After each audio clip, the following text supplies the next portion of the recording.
नमस्कार दोस्तों, तो आज फाइनली बाबा केवल का गीत हम लोग को आज बरैला झील में शूटिंग हो चुका है और ये सारे कलाकार हम लोग के साथ। ये देखिए हमारे इस गाने के सिंगर साहब विनोद साहनी जी, हाय हेलो कीजिए। नमस्कार, प्रणाम। और ये हमारे बहुत ही दिल के अजीज कैमरामैन छोटू बाबू, छोटू बाबू। और ये हमारे गार्जियन ललन कुमार तरुण जी, और ये मेरा भी बहुत अच्छे गाना सब लिखते हैं।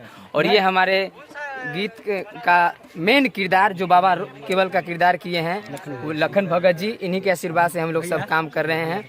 और ये देखिए हमारे साथ और नेक्स्ट गाने के लिए धीरेन्द्र धमाका जी और भी और हमारे साथ विमलेश जी जो कि बहुत अच्छे म्यूजिक डायरेक्टर, सिंगर, प्रोड्यूसर सभी हैं, ये भी साथ में हैं। और इधर देखिए रिया मैम जो कि इसमें काम की है। और हेलो नमस्ते, मैं आपकी प्यारी डांसर रिया शाह। तो मैं काली लग रही हूँ, लेकिन गोरी लगूंगी, देखिए लग गई ना। तो आप इस वीडियो को बहुत सारा प्यार दीजिए एंड शेयर कर दीजिए और हमारे सर जी को ढेर सारा प्यार दीजिए टूट कर। Thank you so much. Thank you. और आप फाइनली कल से परसों तक ये गाना आप लोग के बीच चला जाएगा, बहुत जल्द एडिट होके। तो लव यू और मिला फिल्म्स को सब्सक्राइब कीजिए और सुनिए। Thank you.